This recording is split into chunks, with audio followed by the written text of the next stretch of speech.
On a cold January morning in 1804, long before the United States had stretched from ocean to ocean, a weather-beaten journal washed ashore along the banks of the Mississippi.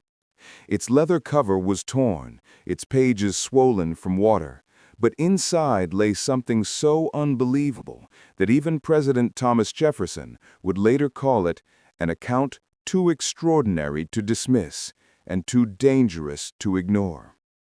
The journal belonged to a missing explorer, someone whose disappearance helped fuel one of the greatest expeditions in American history.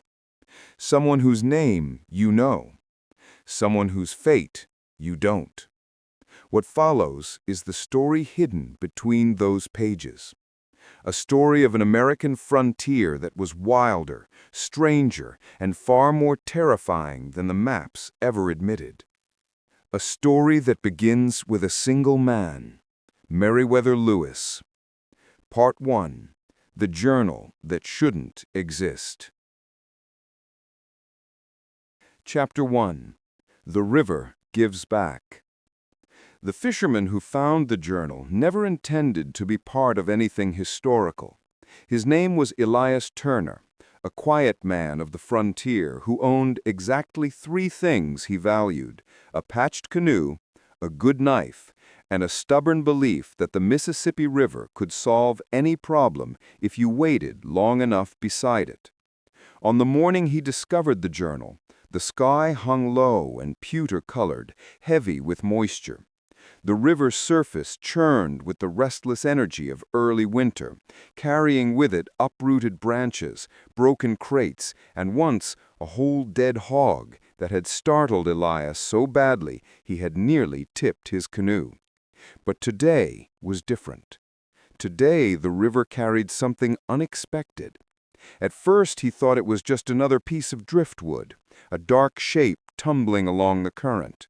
But as it spun closer, it caught on a half-submerged tree stump, and Elias saw the unmistakable corner of a leather-bound book. He almost left it. Books didn't survive the river. Nothing did. But something about the stubborn way it clung to the stump, refusing to surrender to the current, stirred his curiosity. He reached out with his paddle, hooked the strap, and pulled it aboard.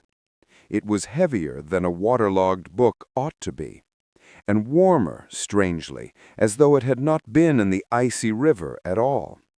He tucked it under his arm and paddled for shore. 2 hours later, after drying it by the fire and prying open the swollen pages, Elias discovered the first thing that made his breath catch. The book belonged to Captain Meriwether Lewis, co-leader of the upcoming Lewis and Clark expedition. Then he found something stranger. The latest entry was dated March 1803. The expedition wasn't scheduled to begin until May 1804. Something had happened, something Lewis had seen or learned long before he ever set out to explore the American West.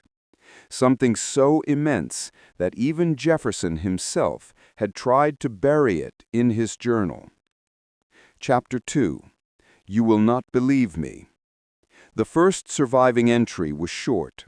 March 11, 1803, St. Louis Territory.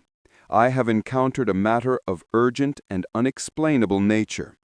Should this journal be found, let the reader know I recorded only what I witnessed with my own eyes.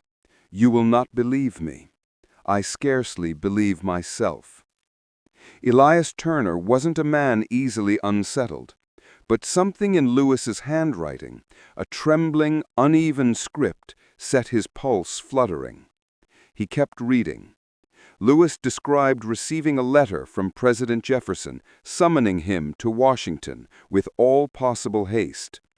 Jefferson had written, I have received troubling intelligence from the newly acquired Louisiana lands, information that cannot be committed to paper. Travel white and trust no one. Lewis had obeyed, but what he discovered in Washington was not what he expected. Chapter 3. Jefferson's Secret. Lewis wrote of entering the president's private office late at night. Jefferson stood beside a locked chest, his face grave, the candles behind him flickering like nervous hearts. Removing a bundle of papers, Jefferson spoke quietly. "Meriwether, the land we have purchased from France is not empty, not unexplored, and not entirely ours." He spread maps across the desk, maps that Lewis had never seen before.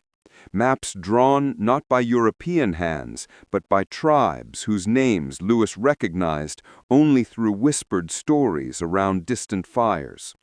Maps showing landmarks that did not appear on any French document. Maps annotated with symbols Lewis did not understand. Jefferson looked exhausted, older than he had any right to look at 40. He tapped one symbol in particular, a circular marking deep in the Rocky Mountains. "Our sources claim something is there, something the French were desperate to be rid of. They did not sell us land, they sold us a danger they could not contain." Lewis asked what it was. Jefferson shook his head. "I cannot tell you because I do not know."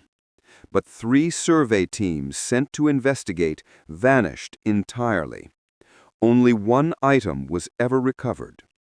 From the chest, Jefferson withdrew a small carved object, a piece of stone etched with intricate spiraling lines. Lewis wrote, "The stone was warm to the touch, not just warm, hot, as though it had not been in the icy river at all." Jefferson continued, "This, Meriwether, is why you must lead the expedition. The West is changing. Tribes are uneasy. Reports of unnatural lights in the northern skies, disappearances near the great rivers, animals found torn apart but not eaten." He paused. "And the French, they warned us never to enter the mountains in the marking you saw." Lewis agreed to go, but Jefferson insisted on one final thing. "Do not include any of this in the official journal.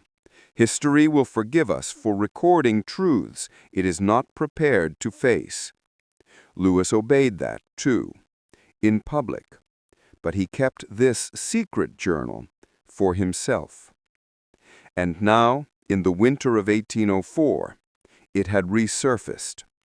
In the hands of a man who could neither read all the words nor understand the danger inside them.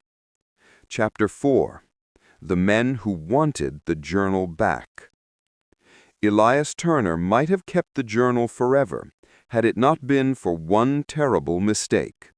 He showed it to someone, a trapper named Silas Pratt, a man who talked loud, drank harder, and owed money to half the Mississippi. Silas couldn't read either, but he could recognize valuable loot, especially when the name Meriwether Lewis was stamped on the front. "Government paper," Silas muttered. "That's worth something." Elias told him to forget it. Silas smiled. Elias knew then that Silas would not forget. 2 nights later, Elias's cabin door splintered under the boots of 3 armed strangers. Not soldiers, not frontier traders. Men dressed too finely, moving too quietly, speaking with accents Elias could not place. European, but not French. Something colder. The leader held up a sealed document bearing the unmistakable crest of the French imperial ministry. But the French had already sold Louisiana to the United States.